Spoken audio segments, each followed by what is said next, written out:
Thank you for your participation for the seminar on hydrogen and ammonia, Future of Clean Energy today.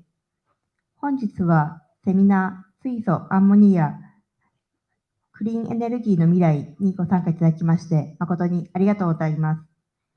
First, I would like to request His Excellency Mr. Shibi George, Ambassador of India to Japan, to make inaugural remarks. はじめに駐日インド大使シビ・ジョージ閣下より開会挨拶をいただきます。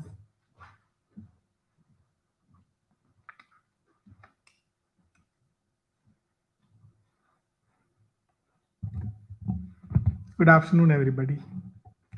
Mr. Tatsuya Terasawa, Chairman and CEO, Institute of Energy Economics, Japan.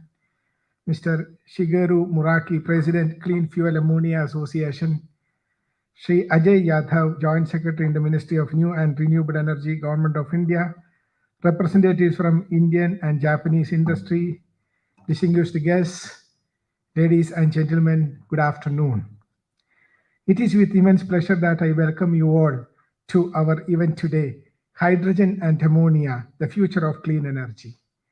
The relevance of this topic cannot be understated, especially considering the critical role India and Japan play in the global clean energy landscape. Friends, our countries share a long-standing history rooted in spiritual affinity and robust cultural and civilizational connections. In recent years, through a special strategic and global partnership, our ties encompass various domains, including historical, cultural, political, security, and economic facets. With the shared values of democracy, freedom, and respect for the rule of law, our partnership continues to respond to the opportunities and challenges of our evolving world. Economic cooperation forms a cornerstone of our bilateral relationship. Japan has played a pivotal role in India's economic transformation and infrastructure development, standing as our fifth largest investor and supporting key infrastructure projects. Friends, India and Japan also share the robust cooperation in the area of energy. The energy dialogue established between our countries in 2007 exemplifies our commitment to energy sector cooperation. The India-Japan Clean Energy Partnership, launched in 2022, aims to promote cooperation in a wide range of areas, including clean and green hydrogen and ammonia. India's unwavering commitment to ambitious climate goals is recognized globally. India is placing a keen focus on renewable energy across all sectors of our economy to address the decarbonization challenge of our journey to net zero by 2070. India's renewable energy sector has been unprecedented growth in the last decade. Let me quote from the remarks of Honorable Prime Minister this week when he addressed the G20 Energy Ministers meeting in Goa. He said, and I quote, "Small steps lead to big results. In 2015, we began a small movement by launching the scheme for the use of LED lights. This became the largest LED distribution program in the world, saving us more than 45 billion units of energy per year. We have also started the largest agricultural pump solarization initiative in the world. India's domestic electric vehicle market is projected to reach 10 million annual sales by 2030. We have commenced the rollout of 20% ethanol blended petrol this year. Our aim is to cover the entire country by 2025. For decarbonizing India, we are working on a mission mode to green hydrogen as an alternative. The aim is to make India a global hub for the production, use, and export of green hydrogen and its derivatives." Unquote. Green hydrogen has emerged as a promising tool in India's energy transition. Its potential applications are vast, and to harness this potential, India has launched the National Green Hydrogen Mission, aiming to make India a global hub for production, usage, and export of green hydrogen and its derivatives. The mission will have wide-ranging benefits: creation of export opportunities for green hydrogen and its derivatives, decarbonization of industrial, mobility, and energy sectors, reduction in dependence on imported fossil fuels and feedstock, development of indigenous manufacturing capabilities, creation of employment opportunities, and development of cutting-edge technologies. India's green hydrogen production capacity is likely to reach at least 5 million metric ton per annum by 2030, with an associated renewable energy capacity addition of about 125 GW. It will facilitate the transition of the economy to low carbon intensity and reduce dependence on fossil fuel imports. We will have a presentation by the Joint Secretary in the Ministry of New and Renewable Energy, Government of India, on our hydrogen mission. Dear friends, Japan has set a target to achieve net zero by the year 2050. Japan is committed to green transformation through its Green Growth Strategy, and Green Innovation Fund is supporting the use of hydrogen and ammonia fuel and development of their supply chains. I had the opportunity to visit some of the major hydrogen facilities in Japan. I recall my visit to Yamanashi Hydrogen Company and Komekurayama Electric Storage Technology Research Site that produces clean hydrogen from solar energy. Cooperation in this important area is on the top of bilateral agenda of India and Japan. I refer to the clean energy partnership which India and Japan entered into at the last annual summit held between India and Japan in March 2022. Leveraging this framework and also the complementarities between our two countries, Japan's technological lead and India's large renewable base, which can generate green and clean hydrogen. India and Japan can further deepen cooperation in the area of hydrogen and ammonia. Today, we are joined by representatives from Indian industry, NTPC Limited, ACME Group, and Avada Group, who will provide their valuable insights on the subject at hand. As we initiate this engaging and productive dialogue, I look forward to discussions on identifying potential avenues for collaboration between India and Japan in this significant sector. Thank you and good afternoon.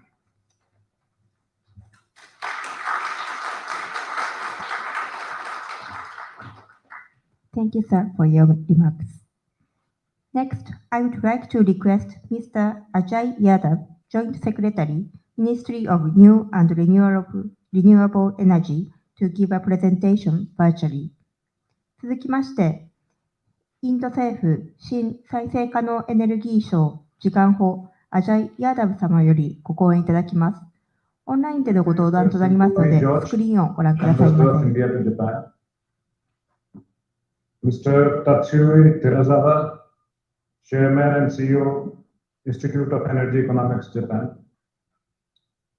Mr. Shigeru Muraki, President, Clean Fuel Ammonia Association. Industry colleagues from India, Mr. Debashish Panda, Mr. Ashwini Dudeja, Mr. Deepak Agrawal. And colleagues from Japan. Ladies and gentlemen, a very good afternoon to all of you. So I have a few slides. Can you please note?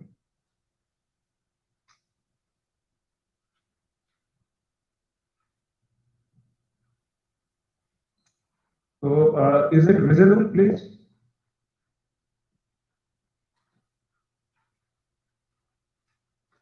Is the presentation visible? Yes, sir. Okay, right. Thank you.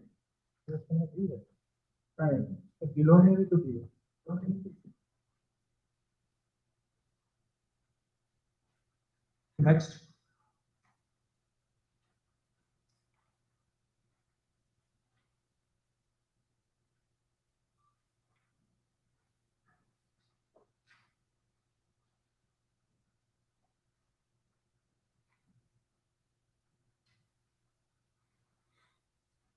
Yeah, thank you. So this is India's energy transmission, energy emission targets, energy transition targets.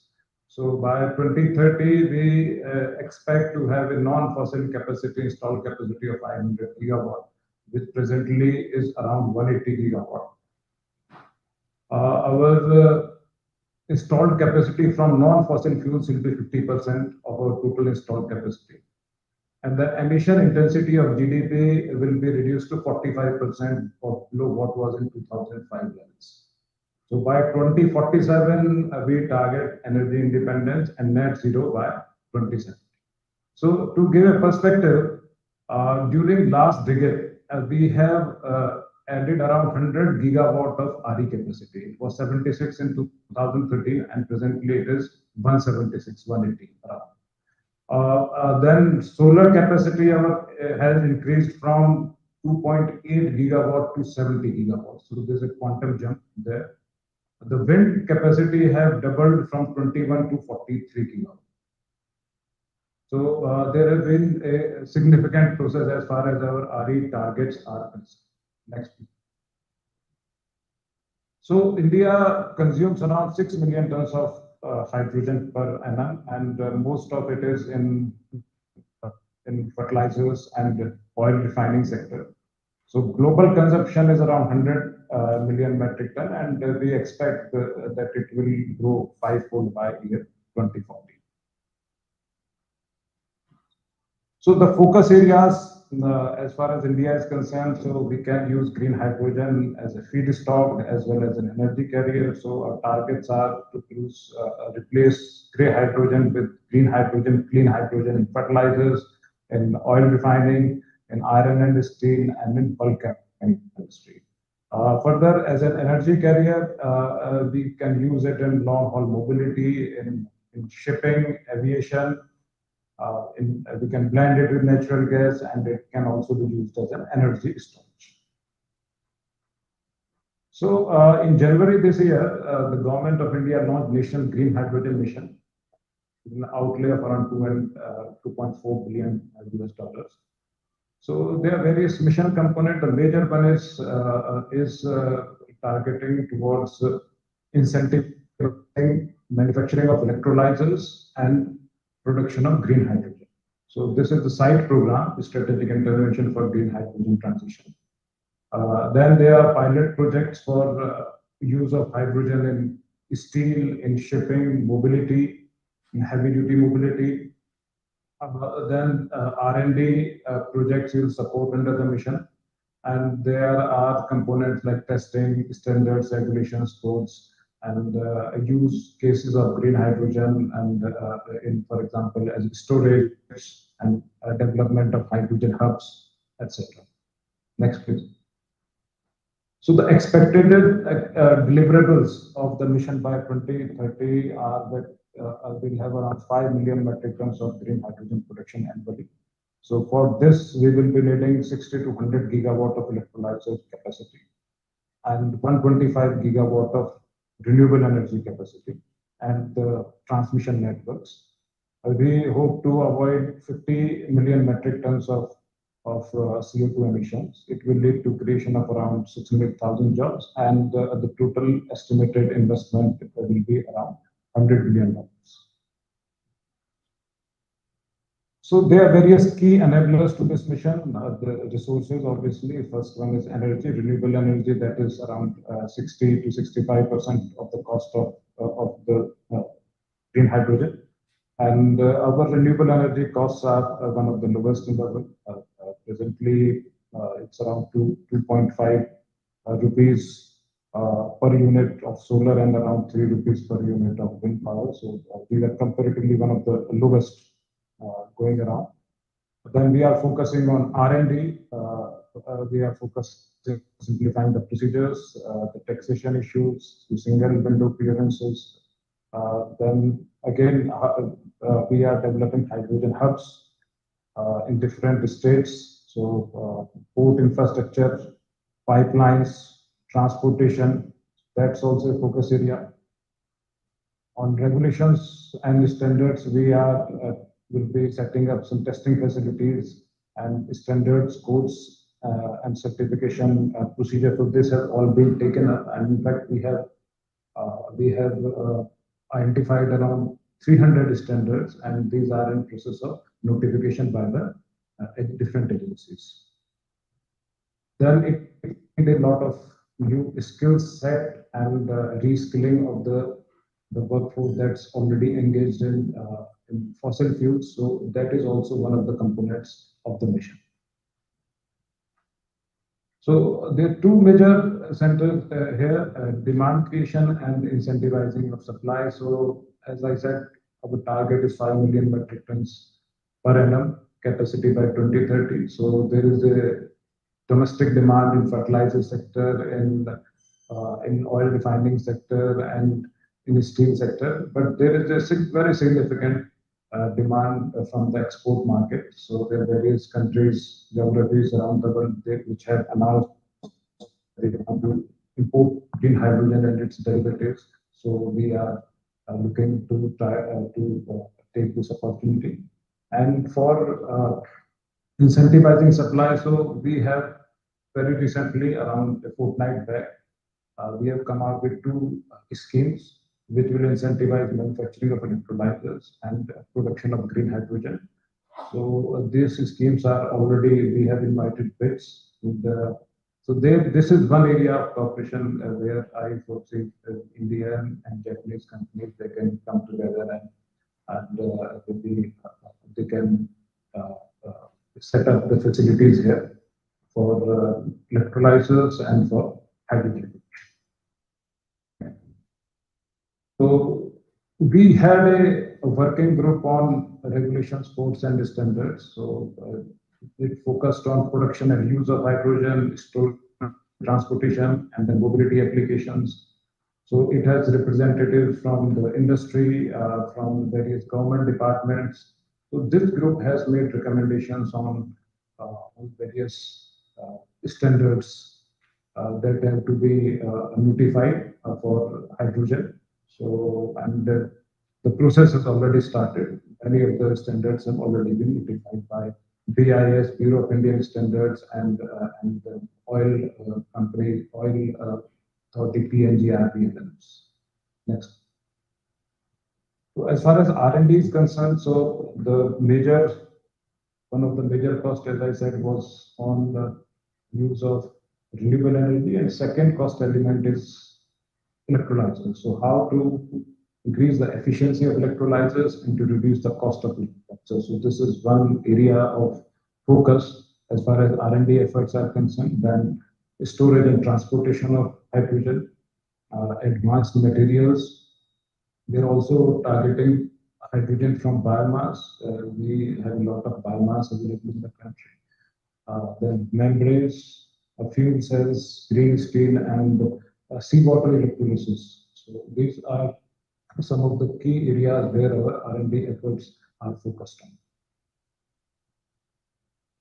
So pilot projects have been taken in steel sector, in road mobility sector, in shipping sector, and in storage, hydrogen storage, as well as energy storage. So these are pilot projects that we are taking up in coordination with various ministries as well as the industry.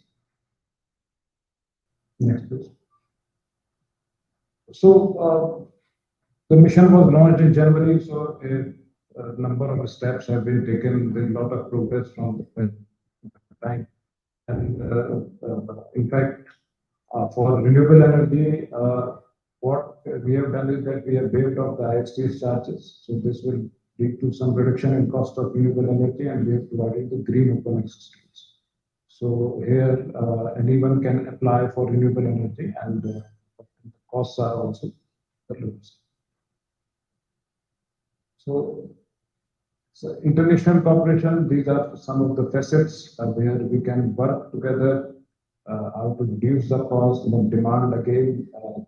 Some countries, they will have to import, some are exporting centers. So then again, next very critical component is harmonization of standards and regulations. So in fact, this was also one of the points that was discussed in the G20 meeting, and it's a part of the outcome document. And low-cost finance is again a very critical component of this whole green hydrogen system. So since the start, since January, so this is a snapshot of what are the capacities that have been announced in the country. So for green hydrogen ammonia, we have an announcement of 49 projects worth a capacity of 3.5 million metric tons. And for electrolyzers, 19 projects have been announced.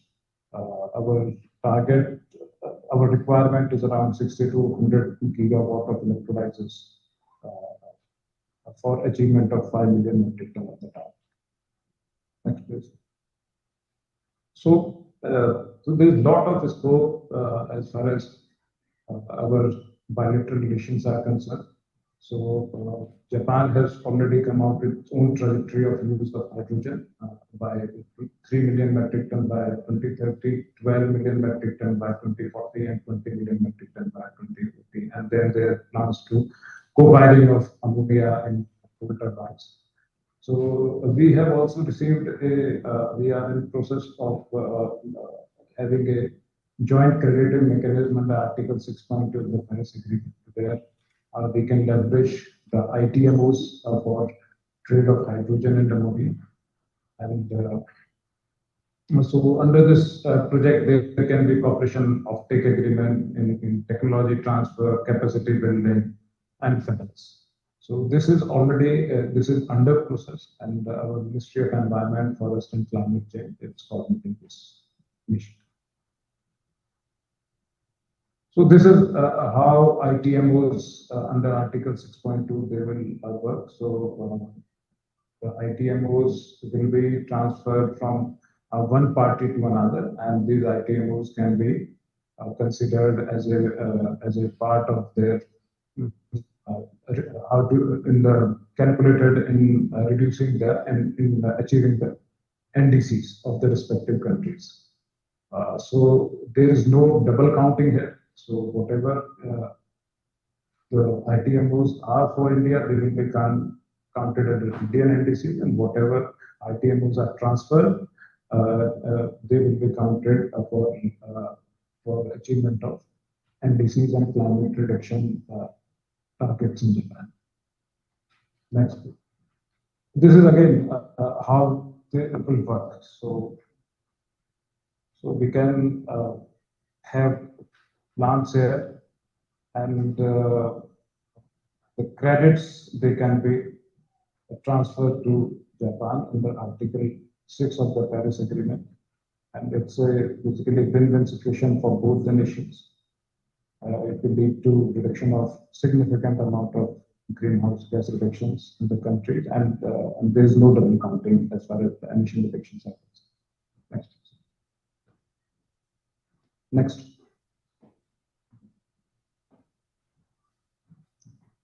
So recently, there have been, in fact, there was a meeting between Honorable Minister of Power and Renewable Energy, Shri R.K. Singh, and Mr. Yasutoshi Nishimura, Minister of Economy, Trade and Industry, and His Excellency Mr. Kai Takave, Parliamentary Vice Minister for Foreign Affairs, on the sidelines of G20, where this cooperation agreement was also discussed. And during our international conference on green hydrogen, which was held in 5th to 7th of July, so there were representatives from Japan, from the embassy and Indian industry, and there also the trade offtake and cooperation was discussed. In fact, Mr. E.G. Uhira, he was there. He joined virtually and provided a Japanese perspective on hydrogen during the international conference on green hydrogen. So a lot of initiatives are being taken, and I see a lot of complementarity between both the countries, and a lot of scope for cooperation on hydrogen and ammonia. Thank you very much.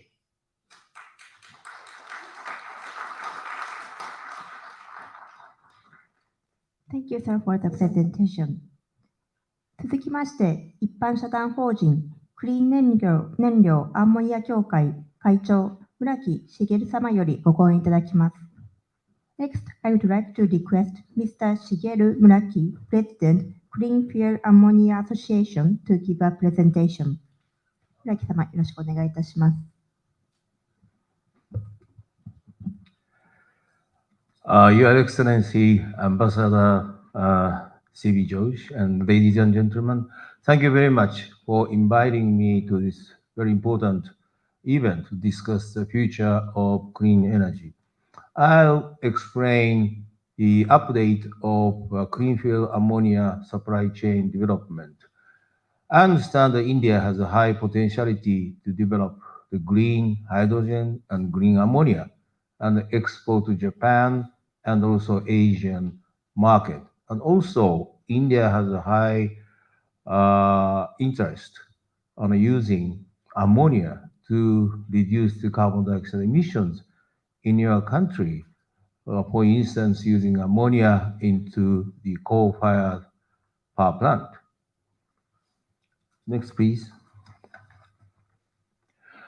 Our association was established in 2019. It's a young organization. We are supported by 200 members from 17 countries. And we have 4 members from India, Avada Group, Acme Group, Adani Group, and NTPC. And we are trying to provide the collaboration platform between the government and the industry and also international collaborations. Next, please. This shows the clean pure ammonia value chain. We are looking at both green and blue ammonia.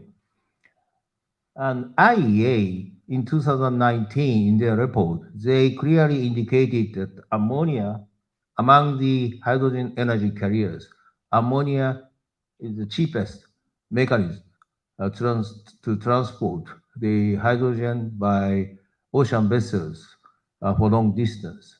In addition to that, ammonia has a big advantage, can be used directly into the energy market by the direct combustion in various energy systems.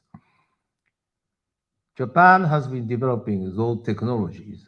Coal-fired boiler, mixed combustion in coal-fired boiler is already the development is almost finished. And JERA, the largest power generation company in Japan, is planning to demonstrate the combustion of ammonia into their 1 gigawatt power station in Hekinam power station early next year. After this demonstration, they will make a final investment decision and they will probably start the commercial use of ammonia into the coal-fired power plant in 2027. Gas turbines. There are various types of the gas turbines. Up to 60 megawatt gas turbines, MHI and IHI are developing single fuel ammonia gas turbines, and they are targeting to develop the machines by 2025. And large combined cycle gas turbines by MHI. They are using cracking system by using the heat, the exhaust heat from the gas turbine and crack the ammonia to the hydrogen, and hydrogen will be supplied to the turbine. And so they are using the cracking with the hydrogen turbine for this combined cycle gas turbine. They are targeting to develop by 2030. After developing this hydrogen gas turbine, they probably start the development of the single fuel ammonia combined cycle system. Solid oxide fuel cell by IHI, they already finished the 1 kilowatt system and they are targeting 10 to 200 kilowatt system. Industrial furnaces. There are various types of industrial furnaces. Currently, Asahi Glass Company and Taiyo Nissan are conducting the demonstration of the ammonia combustion in their glass melting furnace, and they will finish the demonstration by 2025. Another important ammonia market will be the maritime market. Development of marine diesel engine in Japan, small four-stroke engines by IHI, IHI engine will be finished by 2024, and large two-stroke engine by Japan engine will be finished by 2026. So the Japanese companies are planning to launch the large ammonia carrier by ammonia fuel in from 2027. And also, we are planning to use ammonia to crack and produce hydrogen and supply hydrogen in the market. Next, please. Our final target is a carbon-free power generation by using ammonia and also to reduce the carbon dioxide emissions in the industrial market and maritime market. And in addition to that, we are planning to contribute to the Asia Zero Emission Community, AZEC, Japan is proposing by using ammonia to their coal-fired power plant to reduce the carbon dioxide emissions in Southeast Asian countries. In the infrastructure development in Japan, we are planning to develop large hub terminals to import ammonia by very large gas carriers, and ammonia can be easily secondary transported by vessels and trucks. So we are planning to transport ammonia by smaller vessels to the various ports which do not have a large scale accommodation. And also, we are planning to crack the ammonia and supply hydrogen in the vicinities of those terminals. Next, please. This is the roadmap of the fuel ammonia value chain. This is a JERA's demonstration, and then they will start the commercial use of ammonia around 2027 will be 500,000 tons to 1 million tons. 1 gigawatt coal power plant with the 20% mixture of ammonia will consume about 500,000 tons of ammonia per year. So JERA is planning to, they have two 1 gigawatt power station in Heikinan. If they convert 2 units will be 1 million tons. And the ammonia combustion in the coal power plant will be extended to other coal power plant and the plant demand in 2030 is 3 to 5 million tons, which can produce about 1% of the total electricity demand in Japan. Also, ammonia utilization will be extended to gas turbines and industrial furnaces and the maritime market. However, through 2030, major market will be the coal power plant. And our final target is 30 million tons in 2050. And we will start the introduction of the blue ammonia at the beginning, and then green ammonia will be developed and the cost will be reduced, and green and blue ammonia will contribute to the decarbonization of the energy market. Next, please. Those are the potential suppliers of the blue and green ammonia. Potential blue ammonia supplier is that US Gulf and Middle East countries. And green ammonia, of course, India is very large potential supplier, and Australia is also the large potential supplier of the green ammonia, and Chile will come on stream in later period of time. So we have quite a few supply potential projects in this Asia Pacific region. Next, please. This is the final page. The clean fuel supply chain, the cost is of course more expensive than existing fossil fuels. So at the beginning, so the formation of the comprehensive partnership is essential to develop the new clean hydrogen and ammonia supply chains. So collaborations in the public sector and private sector. In the public sector, reciprocal reciprocal support from government. Subsidies. Japan is planning to develop the Green Transformation Economic Transition Bond and subsidies for the clean hydrogen and ammonia supply chain. And the project support and finance, Japan is preparing to use JOGMEC and JBIC.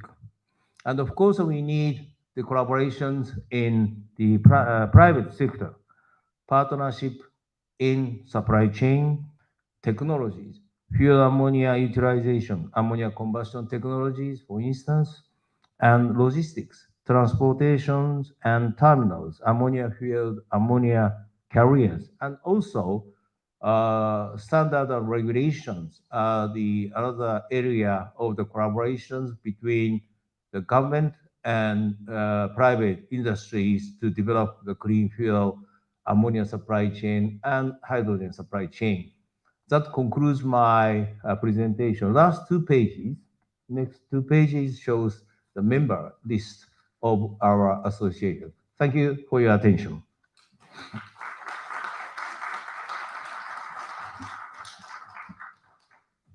ありがとうございました。続きまして、一般財団法人日本エネルギー経済研究所理事長寺澤達也様よりご講演、ご挨拶いただきます。Next, I would like to request Mr. Tatsuya Terazawa, Chairman and CEO, the Institute of Energy Economics Japan, to give a special remarks. Well, thank you very much for the kind introduction. My name is Tatsuya Terazawa. It's my great honor to be able to make the presentation before Your Excellency, Ambassador George. Sorry, I don't have no slides, so that's from Mr. Muraki-san, so you can keep it on screen. At least you have something to look at. But I will be making my presentation with no screens. 4 years ago, I was Vice Minister for METI at the time. I visited several European countries to discuss about the future of hydrogen. But the responses I got from my European counterparts at the time were still modest. That was just 4 years ago. And 4 years after my visit to Europe, now, whenever I go to international conference talking about energy, hydrogen is the topic. So what has happened? Why are people so excited by hydrogen? Maybe for all of you, many of you, it might be just common sense, but I think it is worthwhile going back to why hydrogen is important. I will just share with you two reasons to begin with. The first is that in order to decarbonize the so-called hard-to-abate sectors, such as the industrial sectors and the transportation sectors, hydrogen will be essential for the decarbonization. Why? Any country to reduce the CO2 emission would consider electrifying their energy demand to use as much electricity as possible. The reason is that you can use solar panels and wind power generation to reduce CO2 emission in power generation. So the more power or electricity you use, it's easier to decarbonize your economy and energy system. And that's the reason why many countries are pushing for electrification. But most institutes, including my institute, expects that in spite of all those efforts to electrify, the percentage of power as a portion of the final demand, energy demand, as of 2050, will still be around 40 to 50%. Currently, it's about 20%. So what it means is that the remaining 50 or 60% of the energy will not come from power, but come from other means. And those are typically the hard-to-abate sectors. To be more specific, one easy-to-understand example is airplanes. Would you like to get on an airplane just flying with just batteries and flying over the North Pole and the pilot tells you, oh, sorry, the battery has run out? So it's a very easy example to understand that there will be limits to electrification. The same goes to the industrial process where you require high temperature heat. That has to come right away. Electricity is very good at generating relatively low temperature heat, taking some time. But for the industrial purpose, you want high temperature heat coming right away. So in the foreseeable future, electricity would have a difficulty replacing that demand for heat generation. So these are the examples of the hard-to-abate sectors in the transportation and industrial sectors, and this would require hydrogen. And as I said, if we are serious in trying to decarbonize our energy system and our economic system, we need to tackle this 50 or 60% of the total energy demand. So that's the importance, that in order to realize carbon neutrality, we have to tackle the hard-to-abate sectors, and that would require hydrogen. That's reason number one. The reason number two relates more to Asia. India, Southeast Asian countries, and Japan, all of them have a relatively high level of capacity of relatively young coal-fired power plants. For India and Southeast Asia, about 60% of the existing coal-fired power plants are less than 10 years old. So anyone doing business would understand it will be extremely expensive to retire those very young coal-fired power plants. So you cannot retire them early. Number two, these countries, India and South Asia, have growing demand for energy because their economy is growing, their living standards are going up. So they cannot afford to lose the valuable source of power supply. For Japan, we're not growing that much. But as we experienced on March 22nd of last year, the Tokyo region got very close to a power shortage because of the shortage of power. But so for different reasons, but with the same conclusion, India, Southeast Asian countries, and Japan cannot afford to retire the relatively young coal-fired power plants early. So what the challenge is that we need to continue using the relatively young coal-fired power plants, but at the same time reduce the CO2 emission. And the pragmatic way to deal with this is to have co-firing of coal with ammonia. Ammonia is produced from hydrogen, or natural gas with hydrogen or ammonia. So these co-firing would be a pragmatic manner to reduce the cost of power generation, keep the power supply, and reduce the CO2 emission. So as you can see, for both India and Japan, both strong in the industry, and both have a substantial capacity for relatively young coal-fired power plants, hydrogen would be extremely important for India and Japan. Also for other countries, but in particular for India and Japan. In addition, India is endowed with so much potential for solar power generation. I was in India 10 days ago. I noticed it was so sunny. So I could, no surprise that India could afford to generate so much power using solar. There's abundance of solar and the cost is very cheap. And by using those low cost solar power and then using electrolyzer and putting water in, you can have hydrogen. That's called green hydrogen. With the abundance of solar power and the relatively low cost in India, India could be potentially a major supplier of green hydrogen domestically and to the world. For Japan, unfortunately, we have limitation in the potential for renewable energy. We'll do our best, but there is limitation. So, and at the same time, as I said, we need to have hydrogen. So if we cannot produce sufficient amount of hydrogen domestically, we have to import hydrogen from somewhere. And we will be looking at the cheaper source of hydrogen with less carbon footprint. So that's the reason why Japan is looking around the world to find potential supplier. I was in Saudi Arabia a week ago, together with Prime Minister Kishida, and certainly Saudi Arabia would be a candidate for the supply of hydrogen and ammonia, but India could also be a major candidate to supply hydrogen and ammonia to us, to Japan. But this is potential. There's a gap between potential and reality. How can we transform potential into reality? I'll just give you 4 challenges. The first challenge is the infrastructure. India has not been a major exporter of energy for the past decades, very different from Saudi Arabia. So the infrastructure to export hydrogen is not sufficient in India. It's not just the traditional ports, but also many facilities, including the facilities to produce ammonia, for example. That would require a massive investment, technology, and finance. So this could lead to potential collaboration between India and Japan to develop the necessary infrastructure in India so that export of hydrogen could be possible. The second challenge is the cost. Hydrogen are very expensive. We have to lower the cost of hydrogen.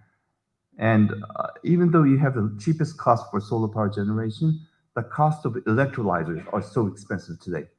So we have to find ways to lower the cost of electrolyzer. One thing, well, innovation could be very helpful, but also the scale matters. With the economy of scale, we can drive down the cost of electrolyzer. And by driving down the cost of electrolyzer, we can have more demand for electrolyzer, leading to more volume and lowering the cost, having a very virtuous cycle. This is what we have to aim at. And I think there's a potential for collaboration between India and Japan. Japan, in its hydrogen strategy, which was decided in June of this year, identified electrolyzer as one of Japan's strategic sectors.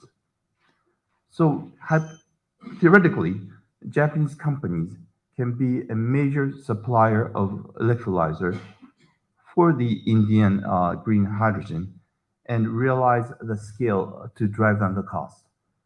So this is a potential collaboration I can see with electrolyzer between Japan and India. And since we cannot realize the scale in Japan for electrolyzer, we have to find some other markets to realize scale. And I consider that India could be our excellent partner to realize costs, to drive down the cost of electrolyzers to be competitive. The third challenge will be transportation. Hydrogen can be carried or transported easily, relatively easily, if you have pipelines. So transporting hydrogen within India is not that difficult. But sending hydrogen seaborne would be a challenge because you cannot carry hydrogen as gas. It will be huge. So one way is to liquefy hydrogen. But in order to liquefy hydrogen, you have to cool it down to minus 253 degrees Celsius, which is possible, but very expensive. So that's the reason why people are talking about ammonia, as Mark-san talked about. If we can transform hydrogen into ammonia, we only have to cool it down to minus 33 degrees Celsius to make it liquefied. So it will be much easier to transport ammonia. And as Muraki-san said, ammonia can be used as is as fuel. So you don't have to crack ammonia back to hydrogen for that use. And in this transportation, Japan is the global leader in developing the means to transport hydrogen or ammonia. We also have other technologies such as MCH. So in the transportation sector, Japan is the leader for hydrogen and ammonia. The fourth challenge, the final challenge is the demand. To be honest, there is very little existing demand for hydrogen yet, because hydrogen is very expensive. So we have to develop the demand, create the demand for hydrogen or ammonia. And Japan is the leader in this aspect. Muraki-san explained various applications for hydrogen ammonia, including co-firing with coal, co-firing with natural gas, to be used for industrial furnace, and to be used for the military sectors. These are all led by Japanese companies, number one. But number two, still, in spite of all the innovation, the reality is that they will still be very expensive.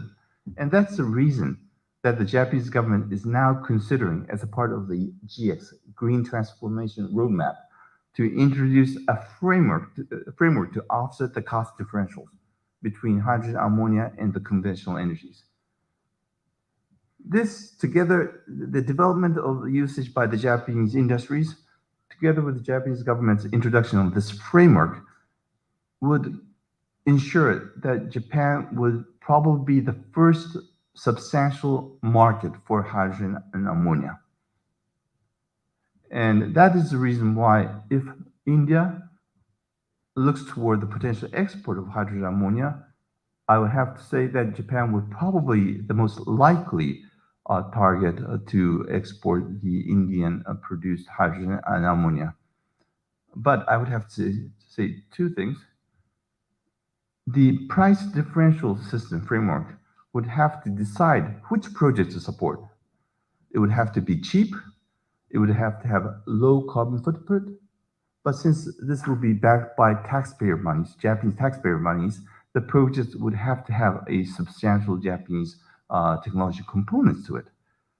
So for those participating in India, if you are considering exporting hydrogen and ammonia potentially, and that's probably the most likely market, initial market, please consider introducing and using the Japanese technologies in the production and supply of hydrogen and ammonia, because you need to have demand, and the demand will only come through those price differential offsetting framework. And at the same time, one more thing I have to stress is that we need to have the scale to drive down the cost. We may have substantial export to Japan, but that's not enough. There has to be domestic demand for hydrogen and ammonia as well to develop the scale. To be honest, there's so much talk about the export of hydrogen from India to other countries, including Japan. But there is relatively weak discussion as to how to use hydrogen and ammonia within India to realize the scale to lower the cost. So Japanese market, with the collaboration with Japanese companies, this is something that you can explore together with the development of your domestic market to drive down the cost. Because this will be competition with other sources of hydrogen and ammonia. Other competitors would have domestic use as well to drive down the cost. So this is a friendly advice. Work together with the Japanese tech companies and develop your own domestic demand to drive down the cost. So I've talked about all the potentials. There's so much complementarity between India and Japan in many aspects, but especially for hydrogen, there's so much potential and complementarity. But to turn this potential into reality, there are many challenges, and we have to engage in direct, candid, constructive discussion between the Indian government, the industry, and the Japanese government and the business people, the industries, so that we can be a true partner in our path towards hydrogen, which would help us realize carbon neutrality. And I hope today's event will be the first step to realize such kind of very fruitful dialogue. Thank you very much.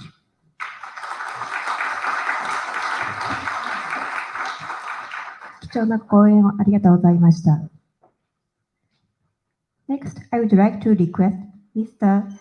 Devashisha Manasa Ranjan Panda, General Manager, Head of Hydrogen Division, Renewable Energy, NTPC Limited, and Mr. Lakshmanan, Senior Manager, Hydrogen Energy, Renewable Energy, NTPC Limited, to make a presentation virtually. 続きまして、ナショナルサーマルパワー再生可能エネルギー水素部長ゼネラルマネージャーデバーシサ・マナサ・ランジャン・パンダ様および同じくシニアマネージャーラクシュマナン様よりご講演いただきます。オンラインでの登壇となりますので、スクリーンをご覧くださいませ。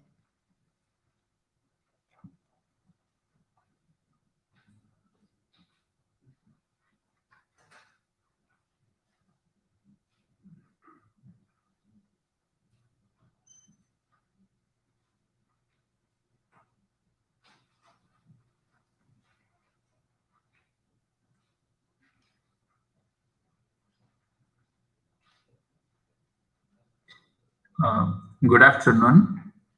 I am from NTPC and my colleague Mr. Lakshman, who is with me. And first of all, thank you so much for the esteemed audience want to listen to us in India. And my deep respect for His Excellency Mr. George. And all seniors from India and Japan. So this presentation from NTPC is aimed at showing why we are so eager to be a partner to Japanese industries and what kind of preparations we have made for this. So in my presentation, these four topics would be discussed. So NTPC, probably some of you may not be knowing, this is India's largest power utility. And as of today, so we have close to 74 gigawatt of generating capacity, which are from coal, gas, solar, wind, hydro. We also own and operate coal mines, which supply coal to our stations. So we have a presence, as I explained, in all areas, and now we are entering into green chemical, which is hydrogen, ammonia, methanol. So also solar and wind and biomass waste to energy. About the credibility of NTPC, so we are a quite old company, more than 48 years in existence. So we are quite good in engineering, project management, procurement activities. So also execution, testing, commissioning, O&M. And there are close to 20,000 executives spread all over India. Now we have few accolades. Just the major one would be number one, independent IPP by S&P flat, and financial year, of course, very favorable. So we have the last financial year, we have 21.8 billion revenue and matching profit.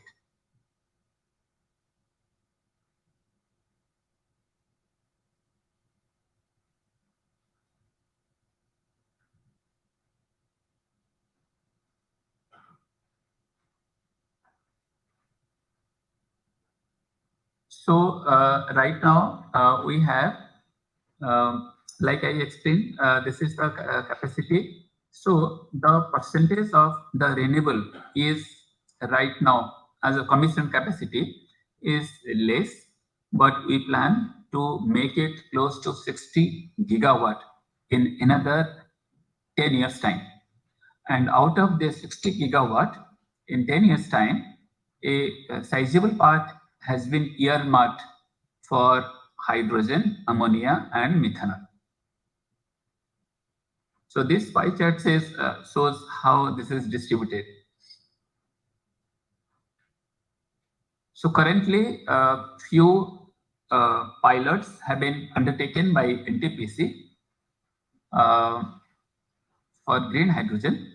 One is the mobility scheme, where we'll be operating hydrogen buses, 10 of them, both in Leh and Delhi.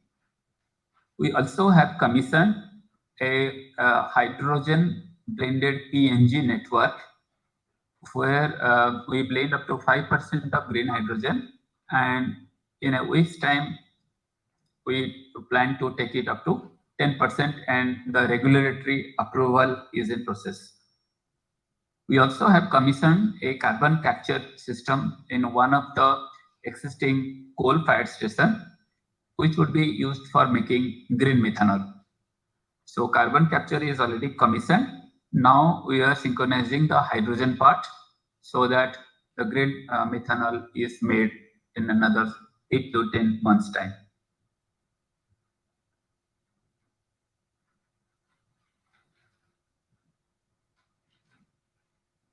Coming back to our preparedness for ammonia. So initially, which is not part of this presentation, we are engaged currently with different fertilizer companies in India to have small scale green ammonia production, ranging from 50 tons per day to 100 tons per day. What I am showing here is two major places in India where NTPC is planning to put our export-oriented production units. Starting from the left side, So we have got a huge RE park, and which itself has a 5 gigawatt renewable production. So as you can see, it is quite big, 100 square kilometer, and in there we want to make 1,000 tons per day green ammonia, and there is a port nearby, around 100 kilometers, and feasibility has already been concluded, and we hope we will be completing this project by March of 2026. And last line, so we see if you want to export green ammonia to Japan, so from this port on the the extreme left hand side is 4,300 miles, whereas we have another green hydrogen hub in eastern part of India here, and the distance is only 3,700 miles. So which we feel would be competitive enough to supply green ammonia. So few details are given. This is of course in Andhra Pradesh, and this is much smaller than the RE park here, but this is closest to Japan. And there, as a part of the hydrogen hub, we want to make green hydrogen for domestic use broadly, but for export, green ammonia and green methanol. Last month, we had been to Japan and we met many industry representatives, and we are in discussion how we can collaborate so that we are in a position to supply ammonia to Japan as per your requirement. Last slide.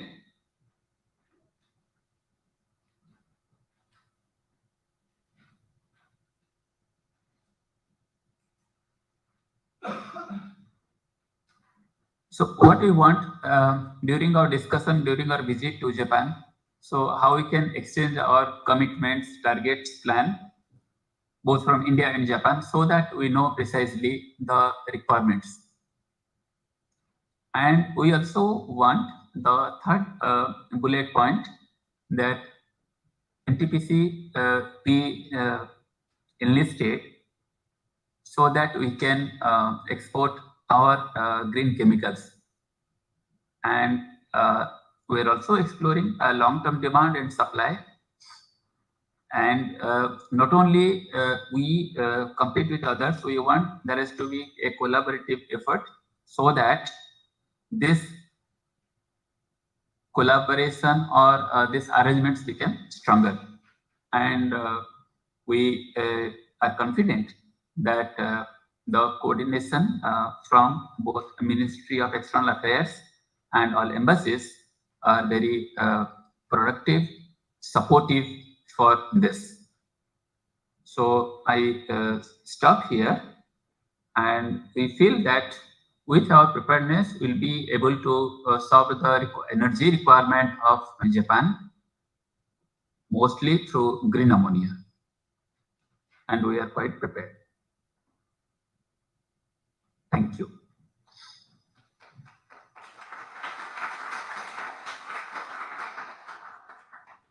So I stop here. Thank you, sir, for your presentation. Next, I would like to request Mr. Ashwani Dureja, Group President and Director, Green Hydrogen and Ammonia, ACME Group, to make a presentation virtually. 続きまして、ACME グループ、グループプレジデント兼ディレクター、グリーン水素アンモニア、アシュワニ・ドゥデシャ様よりご講演いただきます。オンラインでの講演となりますので、スクリーンをご覧ください。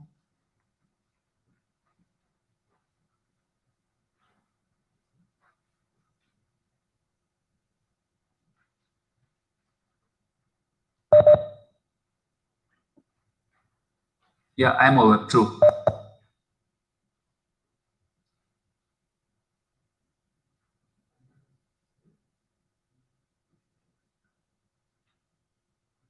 Hello.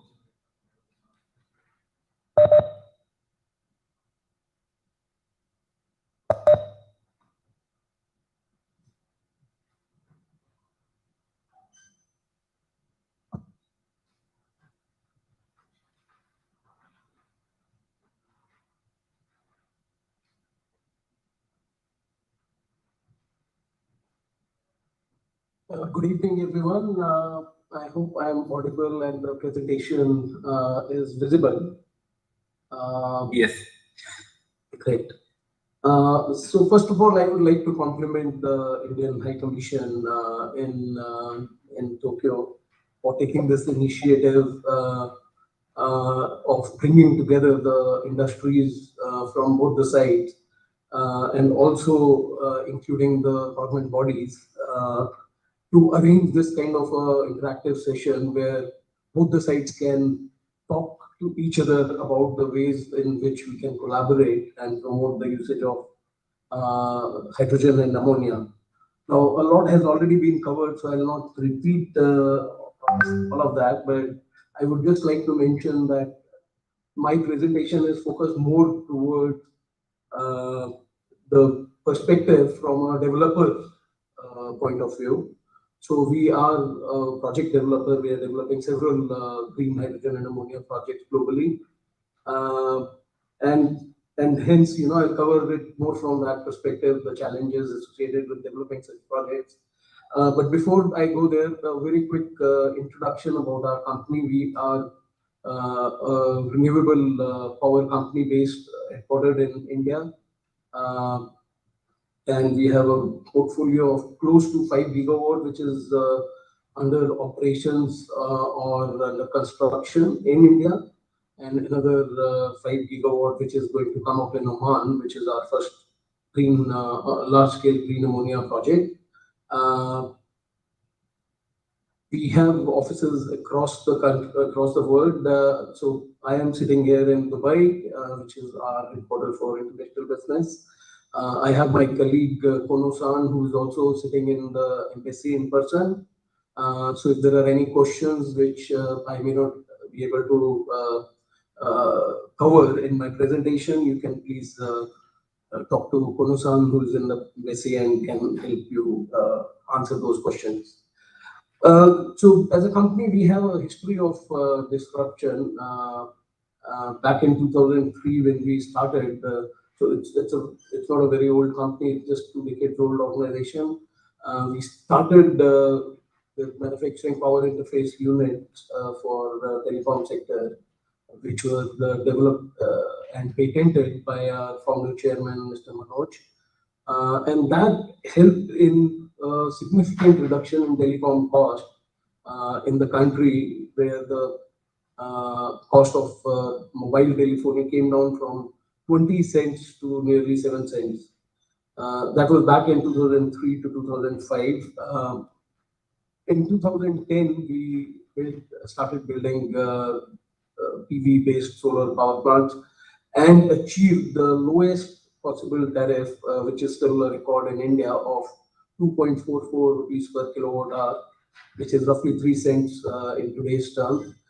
And in 2019, we started working on green hydrogen and ammonia and built our first facility in 2020 in Bikaner. And I'm going to show you a small video of this facility. Welcome to the world's first green hydrogen and green ammonia plant. The plant is located in Bikaner in Rajasthan, India. Here, renewable power generated from solar PV plants is used to produce green hydrogen. The nitrogen is captured from atmosphere. Green hydrogen is produced by splitting purified water molecules into oxygen and hydrogen without using fossil fuels, using an electrolyzer. This technique is very clean and produces more than 99.999% pure hydrogen gas. The air available in the atmosphere is pressurized through the air compressor and being buffered by the filter and air dryer. This process produces 99.5% nitrogen. The green hydrogen and nitrogen are mixed and preheated up to 200 degrees Celsius. The product stream then enters into ammonia synthesis converter.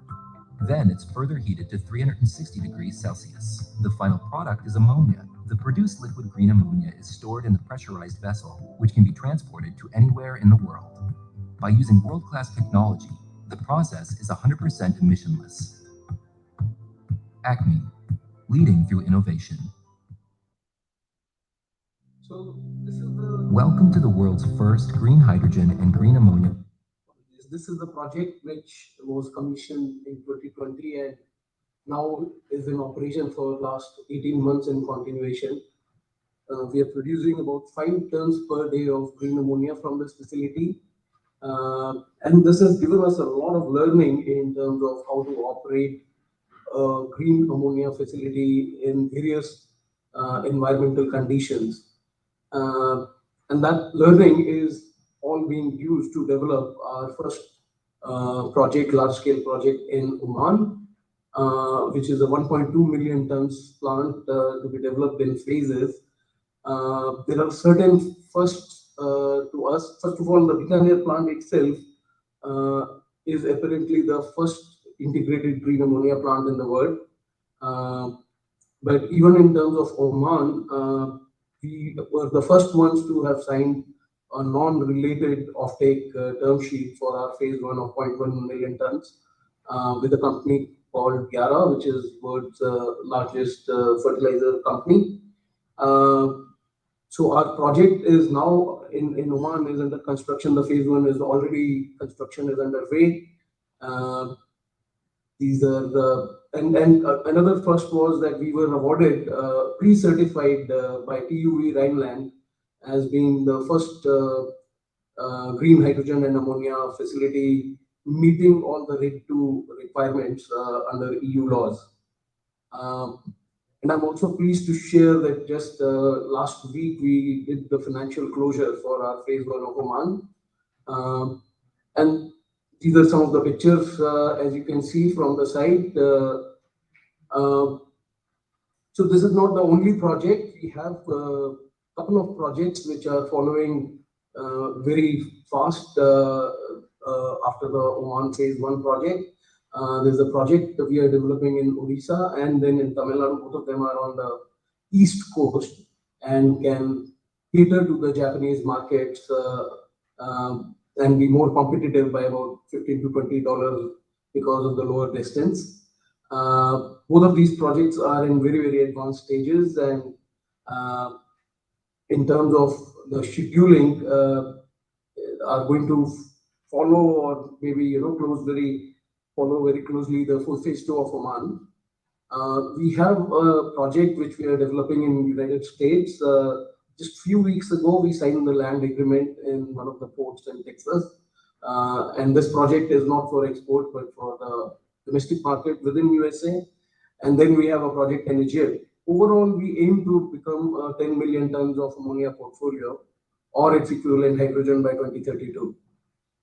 Now, these are the projects, and this is about ACME. But as an industry, there are a lot of challenges, some of which were covered by Terazawa-san in his speech.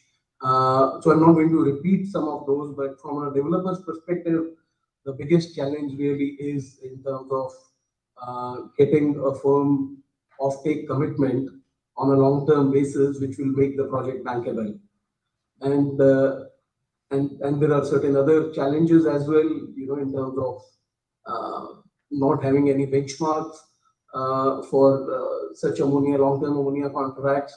Typically, the ammonia market has been used for the fertilizer sector, and they work only for on an annual contract basis.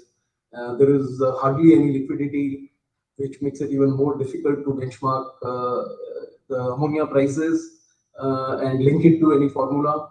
So these are some of the challenges which I'm sure as we move along, we are going to figure out what are the ways in which it can be made more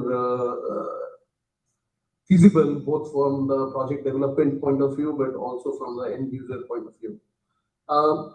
In terms of the certain specifics, this is my last slide. There is a very significant role which Japan can play.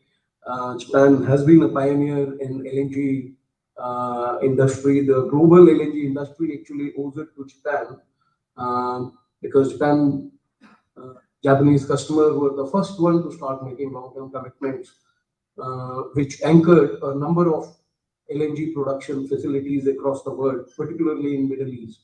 And that has really helped grow the entire LNG sector. But the way I see it is I have spent nearly 22 years in the LNG industry in Shell. And I see the amount of time it took LNG to mature and reach the stage where it is today will be much shorter for ammonia. I expect ammonia to be playing a significant role, and it will very soon become much more liquid than many people can think of today. But to make that happen, Japan again has to play a very significant role. The first and foremost is the carbon footprint differential. And at the moment, based on our discussions with certain Japanese customers, regulators, and other authorities in Japan, the subsidy mechanism is not distinguishing between the color of the ammonia. And our suggestion would be that blue ammonia or hydrogen is already, first of all, being produced by companies with very deep pockets who have billions of dollars of profits every year, and they don't need any support from the governments across the world. But green, on the other hand, is only going to become viable if it is supported by various governments. So even if the carbon footprint differential is accounted for when the subsidies are being given in Japan, that itself would be a good starting point. But also combined with that, there should be a defined roadmap to transition from blue to green and support the green ammonia industry in its early stages. On the regulations front, there are a number of other things which are required. At the moment, there is no common certification process. Muraki-san mentioned about Clean Fuel Ammonia Association's initiatives, which also includes the certification. We are also part of Ammonia Energy Association, where some work is happening on this. But this is a very important part where countries will have to come together and have a single certification mechanism to avoid or to facilitate the cross-border trades. But also, as Mr. Ajay mentioned in his presentation, the joint credit mechanism, a very important tool to enable the development of the industry, where the carbon credits can be shared between the two countries using the clause 6.2 of Paris Agreement. The second, so I've classified it into 4 buckets. The second part is really demand, and a lot of countries are doing demand aggregation, and that's something which Japan can also consider. There should be an emphasis on promoting the longer-term contracts, so that I mentioned about the challenges in developing a project. One of the biggest challenges to get the requisite funding, even to achieve 75% debt. The lenders are looking for long-term commitment from the buyers. So longer the contract period, the better is the terms of lending, and more competitive is ammonia. So it's very important to facilitate these longer-term contracts. And one last one on this, we understand the subsidy scheme from Japan government is going to start sometime next year, and probably towards the end of next year is what we heard. But our request to the people sitting in Tokyo right now is to see if it can be expedited, because these green ammonia projects are very long gestation projects, typically take 3 years to 3.5 years to build, and hence it is important to start early. The third bucket is again a very important one, and I mentioned it in several of my bilateral meetings with Japanese customers. The role of funding, the interest cost, is very important in determining what the end product cost is. And just for as a thumb rule, every 100 basis points interest differential is roughly equal to $30 per ton of price differential between in the end product ammonia. And hence, if there can be a mechanism where a longer tenure loan is provided by the Japanese institutions, that really would be very helpful. Another interesting thing which potentially can be done is to have this loan in yen, instead of dollars. And that would, because if Japanese companies are the buyer from such projects, the revenue is in yen and the debt can be serviced in yen. So a yen denominated loan is potentially feasible in such projects. Last but not the least is the technology bucket, and very important one, as Terazawa-san mentioned, which is in terms of developing competitive electrolyzers using the technology. India is a very abundant labor market and can help bring down the cost of electrolyzers under the technology transfer arrangement with various Japanese companies. But also, as Muraki-san mentioned, a lot of new applications where ammonia can be used as a fuel directly, either in the gas turbines or in the boilers, or the thermal fluid heaters, or the vapor absorption chillers. The possibility is endless, and that's something where India and Japan can work together to promote the usage of clean fuel ammonia. With that, thank you very much for providing us the opportunity to make this presentation.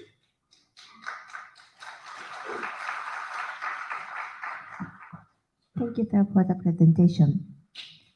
Next, I would like to request Mr. Deepak Agrawala, Senior Executive Vice President, Avada Group India, to make a presentation virtually.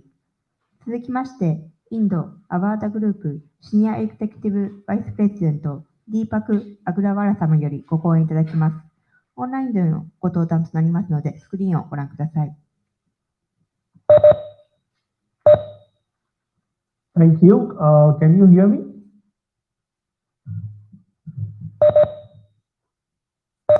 Thank you. So, good afternoon, everyone. This is Deepak Agrawal from Avada Group. First of all, at the outset, thank you for inviting Avada Group at one of this important conference being organized by Embassy of India, and at a very right and opportune time. Also, good afternoon, His Excellency Mr. C.B. George, Ambassador of India to Tokyo. Good afternoon, Mr. Ajay Yadav, from Joint Secretary from MNRE, Mr. Shigeru-san from Clean Fuel Ammonia Association, my fellow speakers and distinguished delegates. Most of the points has been covered by some of my fellow speakers as well as my colleagues from the industry. But I would like to give you some few perspective on as to where Avada Group comes from, and especially how Indo-Japan can work together to make this transition to fuel energy and the green ammonia possible between two of us.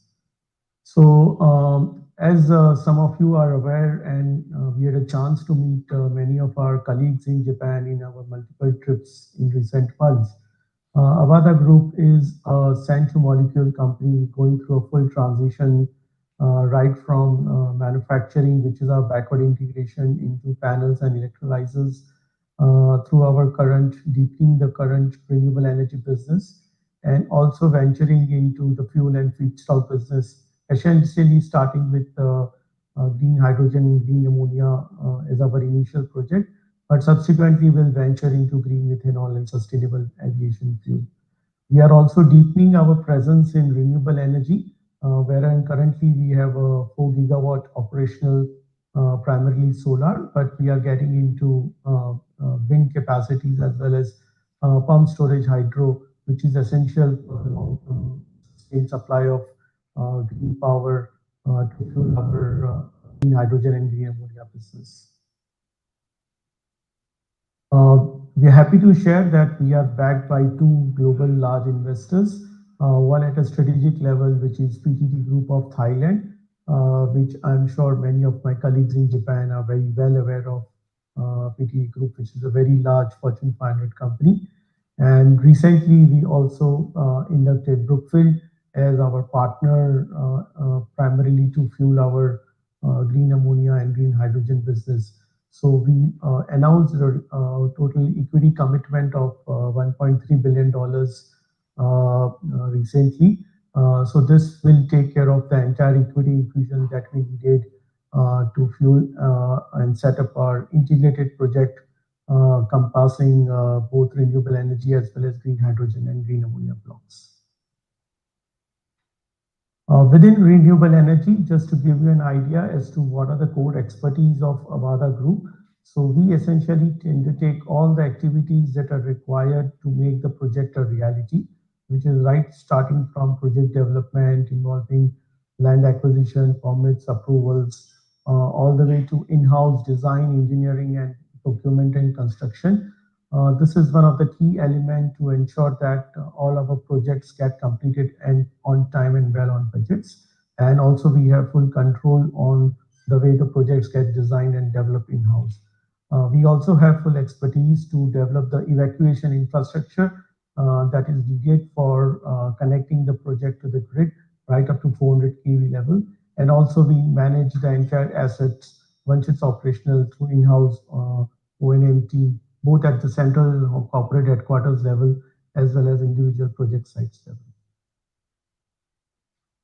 This is a specific example of a project which we recently made operational. So this is the world's largest single location solar project of 1.25 gigawatt located in northwest of Rajasthan.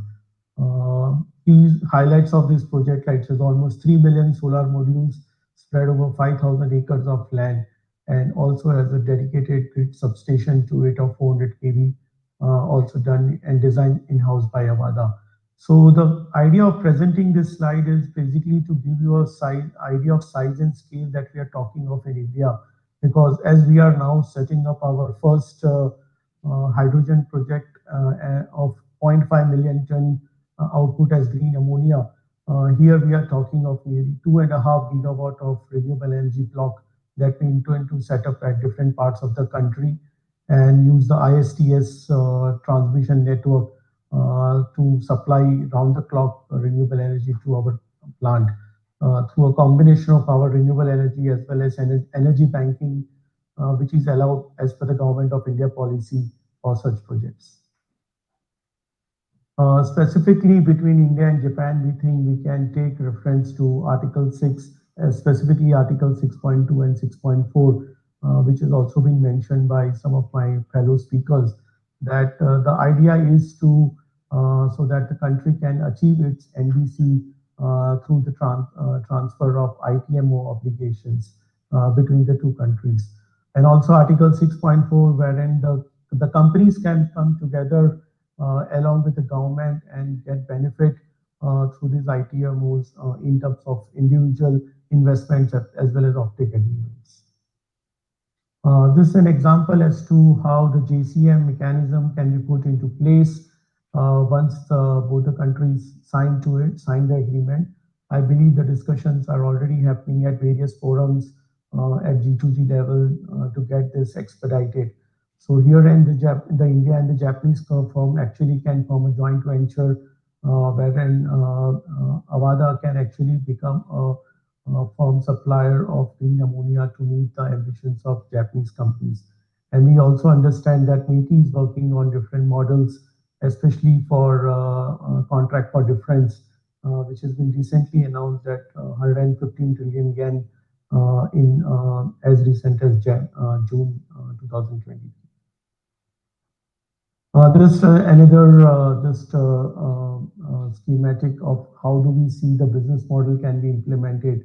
So between the two countries, there can be an agreement through JCM for the transfer of ITMOs, and how on the right side we have the two companies at Avada in India and the Japanese company as off-taker in Japan. So how they can benefit. So basically, Avada through leveraging the India's abundant, low-cost, large-scale renewable energy projects to set up green hydrogen and green ammonia plants, and subsequently sell those molecules to the Japanese company, who in turn can do the equity investment if they require in the Avada's project. And both the companies can benefit through this G2G arrangement. In fact, we also see that India can be a very strong partner to Japanese steel exports so that they can become CBAM compliant especially the Europe, because CBAM has already been notified by the European Union, and it's already coming into effect during this year. So from 2026 onwards, it's going to be reality, and we see Japanese steel industry is one of the significant contributors to GHG emissions within that country. So Avada can be one of the strong partners to help decarbonize the Japanese steel industry. So this is just one example which I thought I can bring to this table, because there are many Japanese representatives I see in the room. And this is where one of the tangible outcomes we can take from this conference as to how the companies within the two countries can come together to see how they are to make their business more carbon and CBAM compliant going forward. And why specifically Avada? So clearly we see that our strength is to deliver green molecules using our green energy, which we have demonstrated in our past through large-scale execution of projects at single locations. And also we see that in the Article 6 and the IPEF framework, clearly we see a value of nearly $1.82 billion that gets delivered over a period of 25 years through the transfer of ITMOs by implementing just 1 million ton of green ammonia project. And also the triple advantage which Avada brings to the table as Japan looks to export its products and maintain its competitiveness, it needs to have CBAM compliant products, and which is where India and Avada can be a very strong partner. And of course, this comes at a price point where India can be one of the lowest cost producers for these molecules. Thank you. Thank you. Thank you, sir, for the presentation. We will now conclude the seminar on hydrogen and ammonia, future of clean energy today. Thank you very much for your participation. 以上をもちまして、本日のセミナー、水素、アンモニア、クリーンエネルギーの未来を終了とさせていただきます。本日はご参加いただきまして、誠にありがとうございました。We have a networking session with light refreshment at the foyer just outside of this